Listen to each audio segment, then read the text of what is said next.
మీ పిల్లలకు చదువుతో పాటు ఎక్స్ట్రా కరిక్యులం లోక జ్ఞానాన్ని నేర్పిస్తుంది ఫ్యూచర్ స్పార్క్ ఇంటర్నేషనల్ స్కూల్.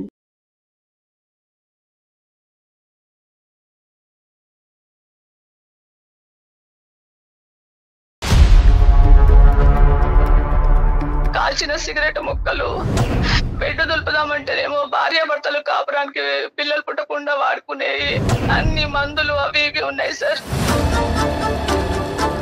ఈ విషయం మా ఆయనకు తెలిసి గుండె పగిలి అక్కడి నుంచి చచ్చిపోతాడు సార్ మా ఆయన.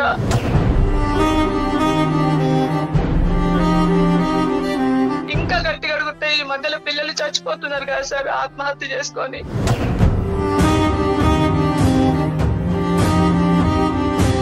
అమ్మా ప్రియాంక, నేను రామారావునమ్మా, నాన్నగారు వాళ్ళ స్నేహితుడిని. చిన్నప్పుడు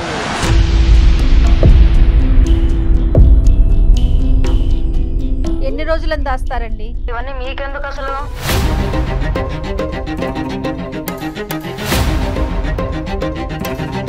నేను ఎలాగైనా ఉంటాను, అది అడిగే రైట్స్ మీకు లేవు. పోనీ మీ అమ్మగారికి ఉన్నాయమ్మా? ఇది ఒక జీవితంలో ఏంటంటే, నాన్నగారు అప్పుడు హార్ట్ అటాక్ వచ్చినప్పుడు నాన్నగారికి బైపాస్ సర్జరీ అవటం అనేది ఎంత పెద్ద షాకో, మీ అమ్మగారికి ఈ రోజు నీ రూమ్ లో చూసినటువంటి ఈ సంఘటన కూడా అంత పెద్ద షాక్ గురవుతున్నారు. ఇంకా చూస్తున్నాను, నా రూమ్ లో అంటున్నారు. ఏం కనిపించింది అసలు నా రూమ్ లో? అంత పెద్దగా ఏమున్నవి చూడడం, ఏముంటాయి అసలు చూడడానికి? ఏమున్నాయంట అసలు? కానీ నీకు అమ్మ నాన్న ఎప్పుడు గుర్తు రాలేదా అమ్మ పనులు చేసేటప్పుడు? ఎంత ప్రాణంగా పెంచుకున్నావమ్మా నిన్ను. నాన్నకి విషయం చేస్తే బతుకుతాడు అనుకున్నావా అమ్మా? అంటే ఒక అమ్మాయి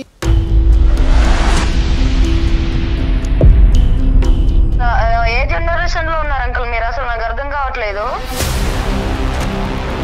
నేను మీ నాన్నగారు స్నేహితుడి పాత్ర ఎత్తవలసి వచ్చింది. వాస్తవానికి నేను రామారావు గారు కాదు, నా పేరు డాక్టర్ కళ్యాణ్ చక్రవర్తి, నేను సైకాట్రిస్ట్. సార్ మీరా? నమస్తే కళ్యాణ్ గారు. నమస్తే జయ గారు. ఈరోజు ఎపిసోడ్లో ఒక తల్లి ఆవేదన అండి. అయ్యో, నా బిడ్డ నాకు కాకుండా పోతుంది. ఏదో అంటారు చూడండి, కరవమంటే కప్ప కోపం, విడమంటే పాము కోపం అన్నట్లుగా. మాట్లాడితే ఏదైనా చేసేసుకుంటుందేమో, చెప్పాలి కానీ చెప్పలేము, కానీ మాట్లాడితే ఏమైపోతుందో అని చాలా, అంటే అసలు నేను చూస్తే నాకైతే కళ్ళల్లో నీళ్లు తిరిగినాయి. మరి ఫోన్ చేసేస్తానండి, నెంబర్ ఇచ్చారు, ఒకసారి అర్జెంటుగా మీరు మాట్లాడాల్సిన పరిస్థితి ఇది. ఈరోజు పిల్లలు ఎట్లా ఉన్నారంటే కళ్యాణ్ గారు, చాలా ఫాస్ట్గా ఉండటం ముఖ్యమే కానీ సూపర్ ఫాస్ట్ అయిపోతున్నారండి. మినిమం ఎథిక్స్ కానీ ఏమీ కనిపించట్లా. పిల్లలు ఈ రోజులు ఆడపిల్లలనే ఉన్నారు, మగ పిల్లలనే ఉన్నారు. హలో, లక్ష్మి గారండి? అవును మేడం. నమస్తే అండి, నేను జయాని అందమైన జీవితం ప్రోగ్రామ్ నుంచి కాల్ చేస్తున్నా. నమస్తే మేడం. నమస్తే అండి, మీ మెయిల్ చూసానండి. డాక్టర్ గారు ఉన్నారు, డాక్టర్ కళ్యాణ్ చక్రవర్తి గారు.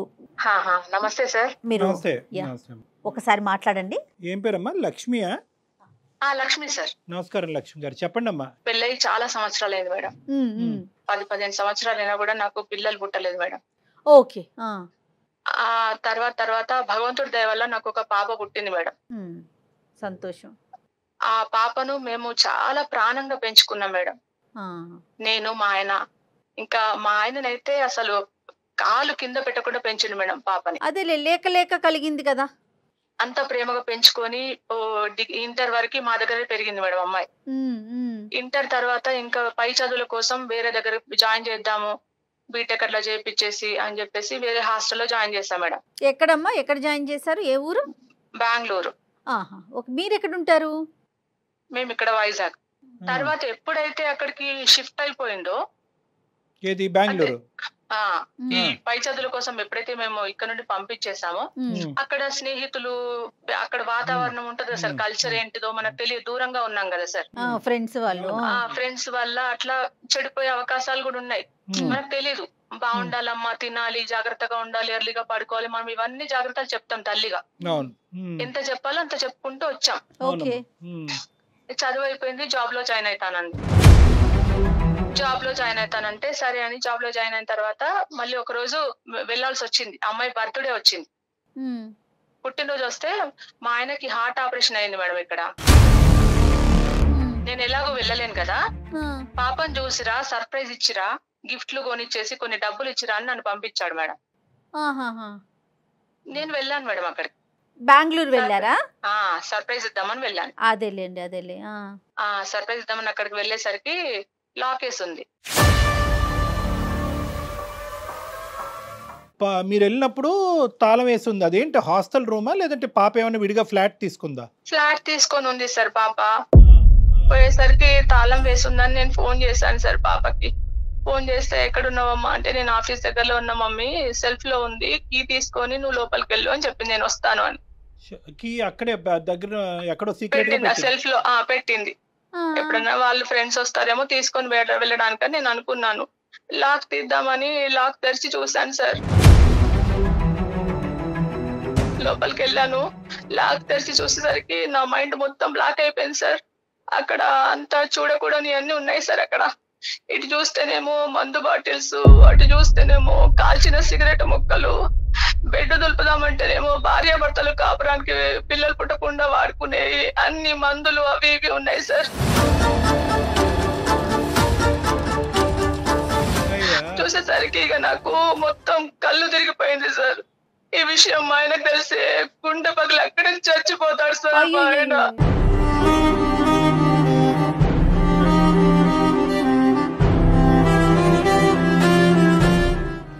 ఇది జరిగి ఎంతకాలం అయిందమ్మా? సార్ చాలా రోజులు అయింది సార్. మరి ఇంతకు ముందు ఎప్పుడు పాప రూమ్ కి మీరు విజిట్ చేయలేదా? ఇదే ఫస్ట్ టైమా? ఇదే ఫస్ట్ టైం సార్. మేము పాప పేరేంటమ్మా ఇంతకి? ప్రియాంక మేడం. కానీ అస్సలు ప్రియాంక దగ్గర నుంచి ఇదైతే మాత్రం మీరు కల్లో కూడా ఎక్స్పెక్ట్ చేయలేదు. మీరు కానీ మీ వారు కూడా ఎక్స్పెక్ట్ చేయలేదు సార్. మా ఆయన కూడా చేయలేదు, మేము కూడా చేయలేదు సార్. కానీ అంటే ఏమన్నా గట్టిగా అడుగుదామంటేనేమో మా ముందే విచ్చలవిడిగా ఏమన్నా చేస్తామని భయం సార్. ఇంకా గట్టిగా అడిగితే ఈ మధ్యలో పిల్లలు చచ్చిపోతున్నారు కదా సార్ ఆత్మహత్య చేసుకొని.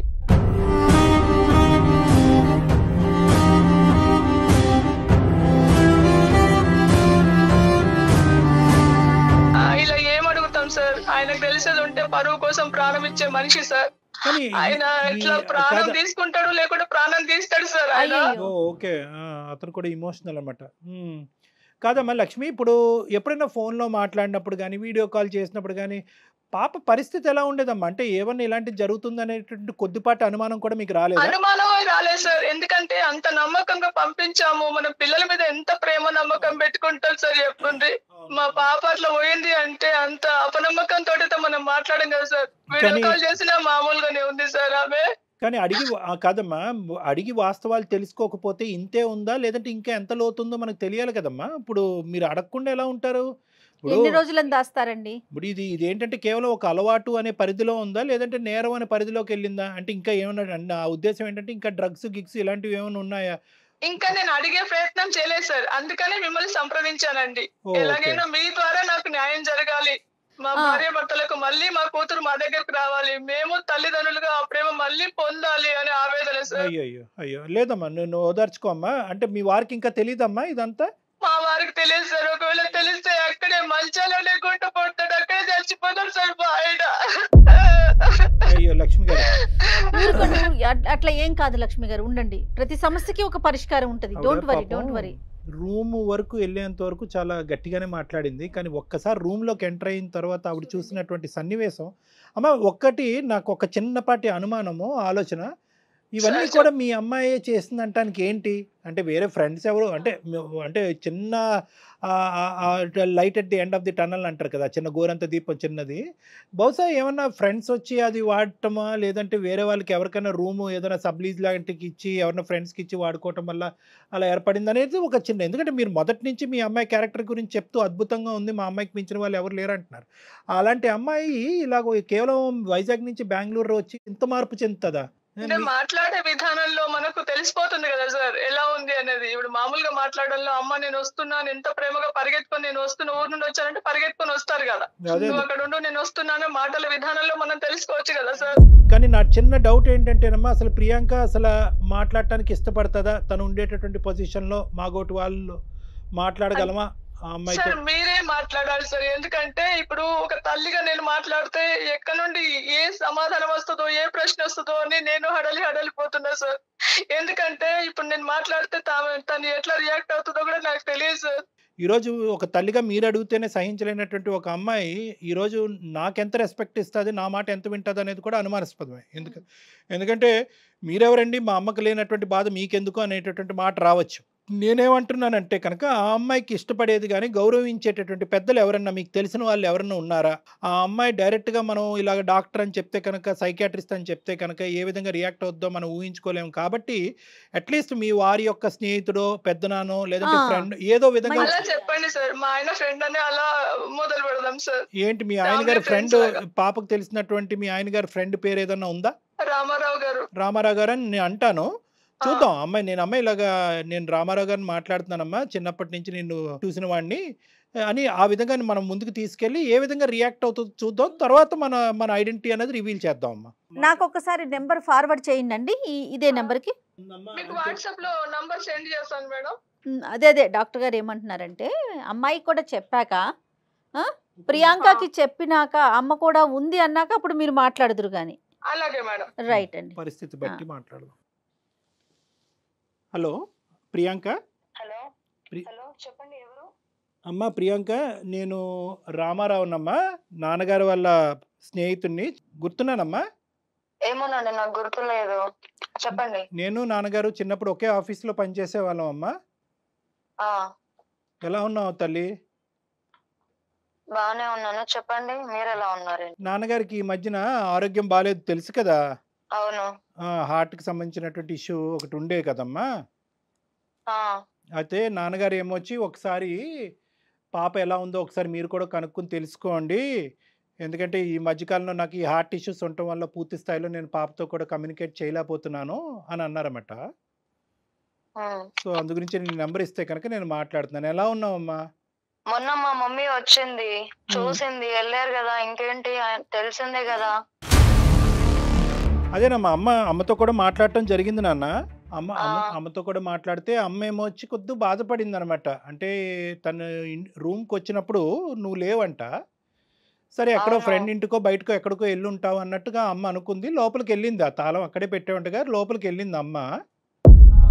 అయితే అక్కడేవో కొన్ని చూడకూడనివన్నీ చూసి అమ్మ చాలా మనస్తాపం చెంది ఒక డిప్రెషన్లోకి వెళ్ళి నాకు చెప్పిందమ్మ. నాకు కూడా ఫోన్ చేసి చెప్పింది. అంటే నాన్నగారి వరకు ఈ సబ్జెక్ట్ ఇంకా మనం పట్టుకెళ్ళలేదు, ఎందుకంటే నాన్నగారు ఉండేటటువంటి పరిస్థితి బట్టి ఇప్పుడు అతడికి ఈ పరిస్థితిలో ఇది తీసుకెళ్ళి చెప్తే కనుక బాగుండదు అన్నట్టు. ఇవన్నీ మీకెందుకు అసలు?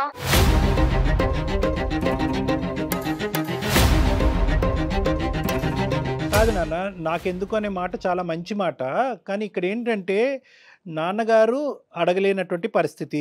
ఓకే, ఖచ్చితంగా నాన్నగారు కూడా మొన్న ఒక 4 రోజుల క్రితం ఏమండి పాప అక్కడ ఒక్కతే ఉంటుంది, చిన్నప్పటి నుంచి మీ కళ్ళెదురుగుంటే పాప పెరిగింది కదా, ఒకసారి కనుక్కోవటం అనేటటువంటి మాట అంటాం వాస్తవమే. కానీ దాంతోపాటు అమ్మ తర్వాత నాకు ఈ షాకింగ్ న్యూస్ చెప్పేటప్పటికి ఇంకా నా మీద ఇంకా బాధ్యత పెరిగిందమ్మా. అంటే మీ కుటుంబానికి చిన్నప్పటి నుంచి తెలిసినటువంటి ఒక వ్యక్తిలాగా, మీ నాన్నగారి తర్వాత ఒక పెద్ద స్థాయిలో ఉండేటటువంటి ఒక వ్యక్తిలాగా నువ్వు ఈ పరిస్థితుల్లో ఏ పరిస్థితిలో ఉన్నావు అనేటటువంటి తెలుసుకోవటం ఒక ఇంపార్టెంట్ అంశంగా భావిస్తూ నేను కాల్ చేయడం జరిగిందనమాట. ఇవన్నీ అంటే నాకెందుకు అనేది ఒక సబ్జెక్ట్ అమ్మా. అక్కడ మీ అమ్మగారు చూసినటువంటివి నిజాలా కాదా అనేది రెండో సబ్జెక్టు. అవి నిజాలా కాదా?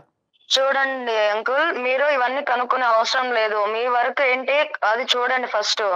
నా గురించి మీకు అవసరం లేదు. నేను ఎలా ఉన్నాను అనేది అవన్నీ మీకు ఎందుకు? నా లైఫ్ ఇది, నా ఇష్టం. నేను ఎలాగైనా ఉంటాను, అది అడిగే రైట్స్ మీకు లేవు. పోనీ మీ అమ్మగారికి ఉన్నాయమ్మా? అవును, మా అమ్మే డైరెక్ట్ వచ్చి అడుగుతుంది కదా. అలాంటప్పుడు మీకేం రైట్స్ ఉన్నాయని అసలు నన్ను అడుగుతున్నారు నాకు కాల్ చేసి? ఒక్క నిమిషం ఆలోచించు. అమ్మకి నన్ను మధ్యలో పెట్టి అడిగించవలసినటువంటి అవసరం ఏముంటది తల్లి? ఇప్పుడు ఏమంటారు? అమ్మ చిన్నప్పటి నుంచి నిన్ను అల్లారు ముద్దుగా పెంచుకుని ఈ లెవెల్ వరకు తీసుకొచ్చి కళ్ళు మూసుకుని మా అమ్మాయి సక్సెస్ఫుల్గా ఒక మంచి సిటిజన్ ఆఫ్ దిస్ కంట్రీ అవుతుంది, మా పేరు నిలబడుతుంది అని చెప్పి మీ తల్లిదండ్రులు చిన్నప్పటి నుంచి ఆశపడ్డారు. ఇది ఒక జీవితంలో ఏంటంటే నాన్నగారు అప్పుడు హార్ట్ అటాక్ వచ్చినప్పుడు నాన్నగారికి బైపాస్ సర్జరీ అవటం అనేది ఎంత పెద్ద షాకో మీ అమ్మగారికి, ఈ రోజు నీ రూమ్ లో చూసినటువంటి ఈ సంఘటన కూడా అంత పెద్ద షాక్ గురవుతున్నారు.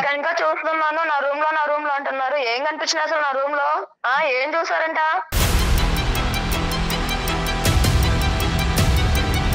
అంత పెద్దగా ఏమున్నవి చూడని? ఏముంటాయి అసలు చూడడానికి? ఏమున్నాయంట అసలు? కాదమ్మా, మందు బాటలు కనిపించడం నిజం కాదా? మందు బాటిల్ అది కామన్, ఎవరైనా తాగుతారు, దాంట్లో డిఫరెంట్ ఏముంది? సిగరెట్ ముక్కలమ్మా? సిగరెట్ ముక్కలు ఎక్కడైనా జరుగుతున్నాయి కదా, కొత్త ఏం నేను చేయలేదు కదా, వాళ్ళని మించి అయితే నేను పోలేదు కదా, అవన్నీ కామన్. అంటే ఒక అమ్మాయి అబ్బాయి శారీరకంగా కలుసుకునేటప్పుడు పిల్లలు పుట్టకుండా వాడేటటువంటి జాగ్రత్తలు ఏ జనరేషన్ లో ఉన్నారు అంకుల్ మీరు? అసలు నాకు అర్థం కావట్లేదు. అమ్మ నీకు ఇలా చెప్తే అర్థం కాదు. ఒక్క నిమిషం, నేను ఎవరో చెప్తానమ్మా. నేను మీ అనుకున్న ఇందాక అన్నట్టుగా అనేది నాకు అనవసరం, కానీ నా గురించి అడగడం మీకు అనవసరం. ఓకే, అది తెలుసుకుంటే మంచిది అనుకుంటాను. అమ్మ ప్రియాంక, మీరు మా నాన్న ఫ్రెండ్ కాబట్టి నేను ఇంతవరకు మర్యాద ఇస్తున్నాను. కాదమ్మా ప్రియాంక, అసలు నా గురించి మీకు ఎందుకు అసలు అడిగే అవసరం ఏముంది? ఏం రైట్స్ ఉన్నాయని ఇన్ని అడుగుతున్నాను. కాదమ్మా ప్రియాంక, ఒక్క నిమిషం అమ్మా. బహుశా ఏంటంటే నేను ఇందాక బహుశా నువ్వు ఆన్సర్ చేయవేమో మా ఫోన్ కాలు నేను ఎవరు అని చెప్తే కనుక మీ అమ్మగారు మాట్లాడేటటువంటి పరిస్థితి ఎలాగానూ లేదు. ఎందుకంటే కనుక మీ అమ్మగారు చాలా భయపడుతున్నారు ఇప్పుడు ఉండే పొజిషన్లో. ఒక్క 2 నిమిషాలు నేను చెప్పేది విన్నాను. ఎందుకంటే ఇటువంటి పరిస్థితి ఇప్పటికొచ్చి ఎప్పటికి కూడా వాళ్ళ జీవితంలో రాలేదు. అంటే నేను నిలదీసి నిన్ను తిట్టేటటువంటి పరిస్థితి ఎప్పుడూ రాలేదు. ఏమో నువ్వు ఈ తప్పు చేస్తున్నావు అని అడిగేటటువంటి పరిస్థితి ఎప్పుడూ రాకపోవటం వల్ల మీ అమ్మగారు ఇప్పుడు భయభ్రాంతులకు గురవుతున్నారు. ఇటువంటి క్రమంలో ఏంటంటే నేను మీ నాన్నగారు స్నేహితుడి పాత్ర ఎత్తవలసి వచ్చింది. వాస్తవానికి నేను రామారావు గారు కాదు, నా పేరు డాక్టర్ కళ్యాణ్ చక్రవర్తి, నేను సైకాట్రిస్టు, సుమన్ టీవీ అందమైన జీవితం నుంచి మాట్లాడుతున్నానమ్మా. బహుశా నేను తెలిసే ఉంటుంది నీకు. సార్ మీరా? ఓకే చెప్పండి సార్. కాదమ్మా, నేను మిమ్మల్ని కాంటాక్ట్ అవ్వాలి అనుకున్నాను చాలా సార్లు, బట్ కుదరలేదు. చెప్పండి సార్. ఎందుకు నాన్న నువ్వు మమ్మల్ని ఎందుకు కాంటాక్ట్ అవ్వాలనుకున్నావు? అంటే ఇక్కడ అమ్మ నాన్నని వదిలేసి ఇక్కడికి వచ్చాక లైఫ్ కొంచెం చేంజ్ అయింది. దీంట్లోకించి ఇప్పుడు మీరు అడిగారు కదా నన్ను ఇలా ఎందుకు ఉంటున్నారు అని, దీంట్లోకించి నేను బయటికి రావాలి అని చాలా సార్లు ట్రై చేశాను, కాకపోతే అది నా వల్ల కావట్లేదు. సో అయితే అమ్మ చూసిందంతా నిజము, అదంతా కరెక్టే. అదేనే అంటే మా మమ్మీకి చెప్తే ఎక్కడ రియాక్ట్ అవుతుందేమో అన్న ఒక భయంతోనే నేను ఆగాల్సి వస్తుంది. ఇంకొకటి ఏంటంటే నేను చెప్తే తను మళ్ళీ సడన్ గా ఏం చేసుకుంటుందో లేకపోతే నన్ను ఏమంటుందో అన్న ఒక భయంతోనే నేను ఆగాల్సి వస్తుంది. అందుకే నేను తనకి ఏం చెప్పలేకపోతున్నాను. కరెక్టేనమ్మా, ఆ పాయింట్ వరకు వద్దాము. కానీ ఏంటంటే ఇప్పుడు అట్లీస్ట్ ఇప్పటికైనా నాకు ఒక హక్కు ఉందేమో, ఆ హక్కు నాకు ఇస్తున్నామేమో నేను అనుకుంటున్నానమ్మా. అడగచ్చా ఒక 2 ప్రశ్నలు? తప్పకుండా sir. Thank you very much. అమ్మా అసలు ఇందులోకి ఎలా దిగేవమ్మా? సార్ ఇప్పుడు హాస్టల్లో ఉన్నంత వరకు బాగానే ఉంది. రూమ్ లోకి వచ్చాక ఫ్రెండ్స్ వల్ల చాలా అంటే నేర్చుకున్నాను, కాకపోతే ఇప్పుడు బయటికి రావాలంటే కొంచెం ఇబ్బందిగానే ఉంది సార్, రాలేకపోతున్నాను. నేను బయటికి రావాలి అని ఎంత అనుకుంటున్నానో ఇంకా డీప్ గా లోపలికి వెళ్ళిపోతున్నాను అనమాట. కాదు నాన్న, ఈ డ్రింకింగ్ స్మోకింగ్ వరకు ఒక ఎత్తు, ఈ ఏవైతే కనుక ఇవి చూసారు కదా అమ్మ, కొన్ని పిల్లలు పుట్టకుండా జాగ్రత్త పడేటటువంటి పరికరాలు అవి రకరకాలు ఉంటాయి. అవి ఎందుకమ్మా? అవి ఎవరు వాడుతున్నట్టు? అవి అంత అవసరం ఏముంది? ఇంకా అప్పుడప్పుడు అవి చెప్పుకోలేము సార్, బాగుండదు అది చెప్పుకుంటే. సరే సరే సరే, నాకు అర్థమైంది. ఇంకేమైనా డ్రగ్స్ అలాంటివి ఉన్నాయమ్మా? అలాంటివి ఇంకేం లేదు సార్, కాకపోతే ఇంకా ఈ దాంట్లోకించి బయటికి రావాలి అని అనుకుంటున్నాను. చాలా ఇబ్బందిగా ఉంది సార్. మళ్ళీ నాకు మా పేరెంట్స్ ప్రేమ నాకు కావాలి అని ఉంది, అంటే వాళ్ళ దగ్గరికి వెళ్ళి ఉండాలి అని కూడా ఉంది.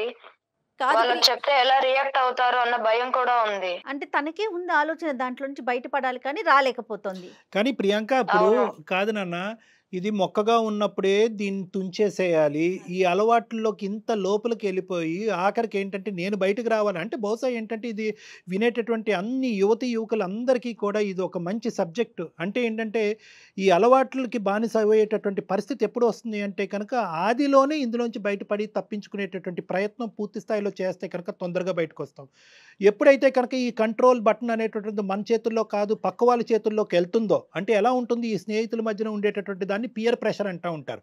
అంటే చేయకపోతే అవతల వాళ్ళు ఏమైనా ఫీల్ అవుతారేమో, చేయకపోతే ఆ గుంపులో నేను ఉండనేమో, చేయకపోతే నేను ఏకాకిని అయిపోతానేమో, అప్పుడు నాకు రేపొద్దున సహాయపడేటటువంటి వాళ్ళు, బాధను పంచుకునేటటువంటి వాళ్ళు, స్నేహపూరితంగా నాతో పాటు గుంపులో తిరిగేటటువంటి వాళ్ళు ఎవరు ఉండరేమో అనేటటువంటి భయంతో కొంతమంది కంటిన్యూ అవుతారు. ఈ 2 కేటగిరీస్. ఒకరు అలవాటు పడి ఆ అలవాటుని వదలలేక, అది వదిలితే కనుక ఉండలేక శరీరం మానసికంగా యాక్సెప్ట్ చేయలేకపోవటం కంటిన్యూ అయ్యేటటువంటి బానిసత్వం పొందేవాళ్ళు ఒకరైతే, సామాజిక పరంగా దానికి ఎడిక్ట్ అయినటువంటి వాళ్ళు అంటే ఆ గ్రూప్ ఎవరైతే ఉన్నారో ఆ గ్రూప్లో పాటు నువ్వు సిగరెట్ తాగి, నువ్వు డ్రింక్ తాగి, లేదంటే అబ్బాయిలతో ఇంకో విధంగా విచ్చలవిడిగా ప్రవర్తిస్తేనే ఆ గుంపులో నువ్వు ఉండగలవు.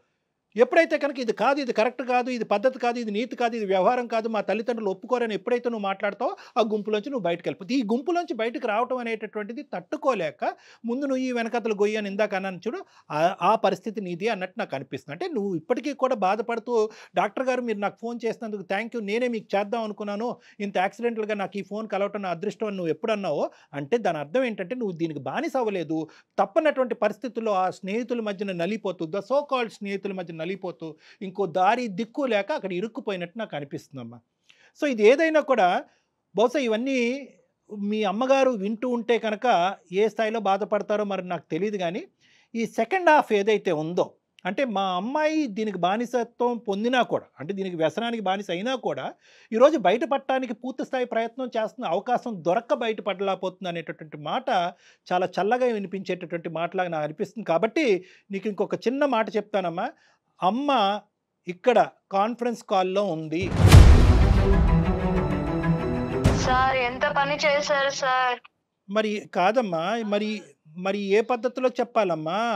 ఇది ఎప్పటి వరకు గోప్యంగా ఉంచుతావు? మా అమ్మ లైన్ లో ఉంది అంటే అసలు నేను ఇవన్నీ చెప్పేదాన్నే కాదు. అదే కదా ప్రాబ్లమ్. ఎప్పటికైనా తెలియాలి కదమ్మా, తెలిస్తేనే ఒకటి కదా. అమ్మా, ఇప్పటి వరకు నువ్వు ఇంత ఊబిలో ఇరుక్కుపోయేవి, ఇంత కూరుకుపోవటానికి ప్రధానమైనటువంటి కారణం ఏంటంటే నువ్వు ప్రేమించి నిన్ను ప్రేమించేటటువంటి మనుషుల ముందు గోప్యంగా ఉంచటమే ఇక్కడ ప్రధానమైనటువంటి సమస్య. అందుగురించే మేము చెప్తా ఉంటాం, ఇలాంటి ఆ సమస్యలు వస్తే కనుక ఆడపిల్లలు మగపిల్లలు ముందస్తునే తల్లిదండ్రులు ఎదురుగుంటా నిలబడి ధైర్యంగా చెప్పండి. తల్లిదండ్రులు అర్థం చేసుకునేటటువంటి పొజిషన్లో ఉంటారు. ఆఖరికి నేను ఈరోజు మీడియేషన్ చేస్తూ మీ అమ్మగారు నీ కమ్యూనికేట్ చేయలేకపోతున్నారు, నువ్వు మీ అమ్మగారు కమ్యూనికేట్ చేయలేకపోతున్నావు అనే పరిస్థితి రావటం వల్ల నేను మీడియేషన్ చేసి ఇక్కడ చెప్తే ఈరోజు మళ్ళీ నువ్వు పాత కథే పాడుతున్నావు. మాట్లాడు ఒకసారి, అమ్మతో మాట్లాడు. సారీ మా, అంటే మొన్న తను ఊరు ఇంకా వచ్చింది సార్, కానీ నేను తను అంత దూరంతోనే నా మీద ప్రేమతో వచ్చినా కూడా నేను కలవలేకపోయాను తనని. బట్ మీరు ఇలా పెట్టేసరికి నిజంగా నాకు ఏం మాట్లాడాలో మాట్లాడు, పర్లేదు, ఏమి అమ్మా. ఇప్పుడు ఒకటే, మీరిద్దరూ ఎదురుబదురు ఉన్నారు, అమ్మ కూడా లైన్లోనే ఉంది. ఇంకా చాలు ఈ అంతర్యుద్ధము. ఎవరు కూడా ఇక్కడ ఎవరు అడగటం వల్ల ఎవరికి కోపాలు రావు, తాపాలు రావు. దయచేసి తల్లి కూతుర్లు మీ ఇద్దరు ఎదురుబదురు ఉన్నారు. ఇక్కడ జరిగినటువంటి నష్టం కష్టం ఏమీ లేదు. మళ్ళీ మీ పాత డైనమిక్స్ 110% పుట్టుకొస్తాయి. కాబట్టి లక్ష్మి గారు, ప్రియాంక లైన్లో ఉంది, ప్రియాంక లక్ష్మి గారు లైన్లో ఉన్నారు, ఇద్దరు మాట్లాడుకోండి. హలో మా, నేను కావాలని దీంట్లోకి రాలేదు మా. అంటే ఊరు ఇంకా వచ్చినప్పుడు నేను బాగానే ఉన్నాను. ఇక్కడ రూమ్ లోకి షిఫ్ట్ అయ్యాక ఫ్రెండ్స్ వల్ల నేను ఇలా అయ్యాను. దీంట్లోకి ఎంచే బయటికి రావాలని చాలా ట్రై చేశాను, అయినా నా వల్ల కావట్లేదు. సారీ అమ్మా. కానీ నీకు అమ్మ నాన్న ఎప్పుడు గుర్తు రాలేదా అమ్మ ఆ పనులు చేసేటప్పుడు? సారీ అమ్మా. ఎంత ప్రాణంగా పెంచుకున్నావమ్మా నిన్ను. నేను బయటికి రావాలని చూస్తున్నానమ్మా, కానీ నా వల్ల కావట్లేదమ్మా. నాన్నకి విషయం చేస్తే బతుకుతాడు అనుకున్నావా అమ్మా?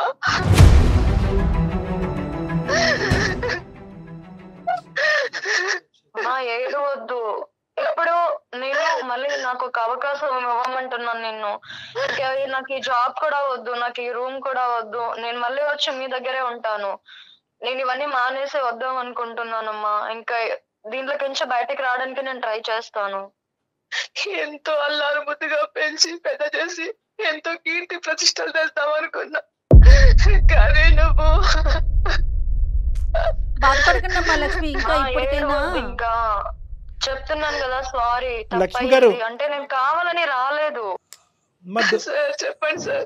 తల్లి బంగారు తల్లి ఒక లక్ష్మి గారు, ఎంతమంది తల్లిదండ్రులకి అంటే ఇటువంటి సన్నివేశం చూసిన తర్వాత, నాగోటు వాళ్ళు మాట్లాడిన తర్వాత ఎంతమంది ఆడపిల్లలు కానీ అబ్బాయిలు కానీ ఈ విధంగా రియలైజ్ అయ్యి మళ్ళీ అమ్మ నాన్న ముందు క్షమాపణ అడగటం, నేను మాట్లాడినటువంటి పావుగంటలోనే క్షమాపణ అడగటము. వాస్తవానికి ఏంటంటే కనుక నేనేదో ఇష్టం ఉండి కోరిక పుట్టి అటువైపు పరిగెట్టలేదమ్మా, తప్పకి ఇరుక్కుపోయినటువంటి ఒక దరిద్రగొట్టి పరిస్థితి.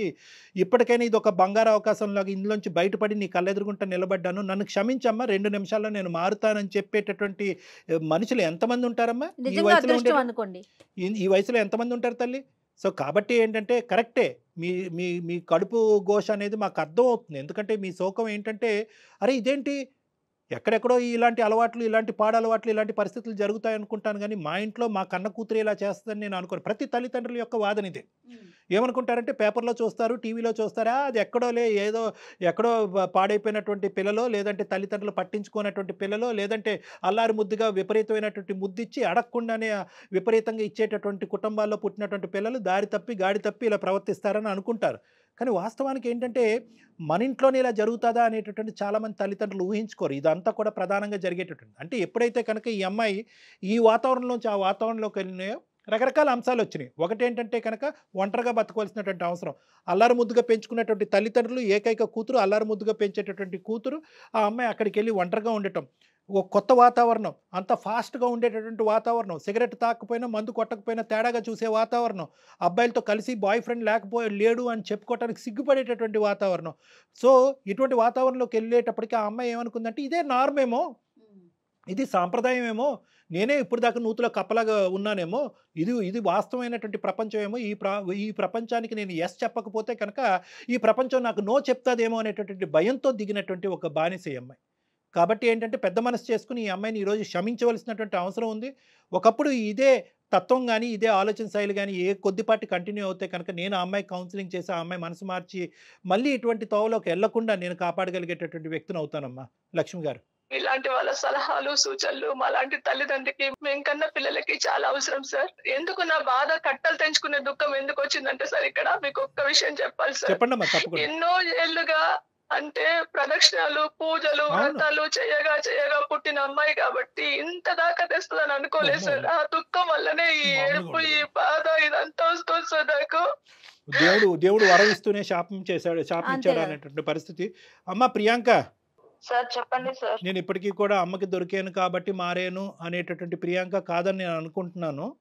అదేం లేదు సార్, నేను మా అమ్మ దగ్గర చెప్పాలని అనుకున్నాను. బట్ మీ వల్ల తెలిసింది, మంచిదే అయ్యింది నాకు.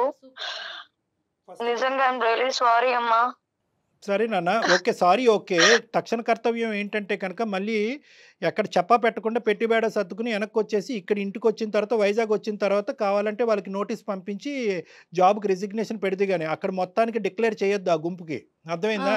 బాబు వెళ్తున్నా గుడ్ బై, అమ్మ వెళ్తున్నా గుడ్ బై అని చెప్పారు అనుకో, అందరూ నిన్ను చుట్టుముట్టేస్తారు, సాయంత్రం పబ్బుకు పట్టుకెళ్ళిపోతారు.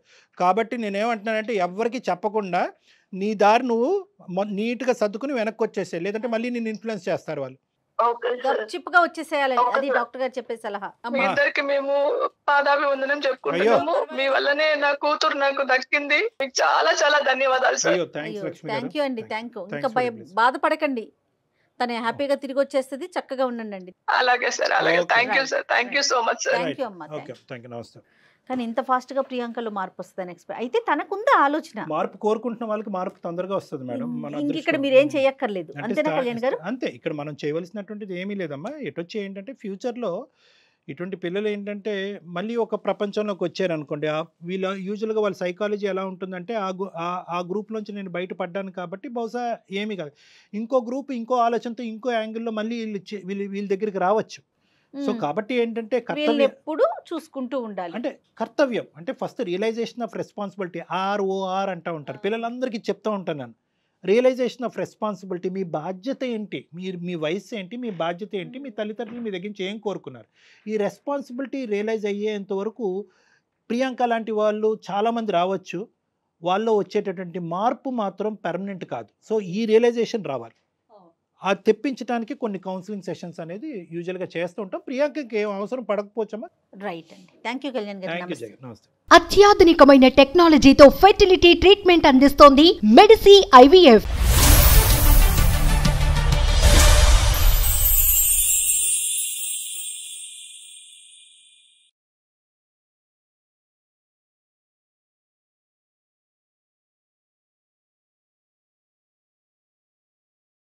సుమన్ టీవీలో మీ పర్సనల్ అండ్ బిజినెస్ ప్రమోషన్స్ కోసం కింది నెంబర్కి కాంటాక్ట్ చేయండి.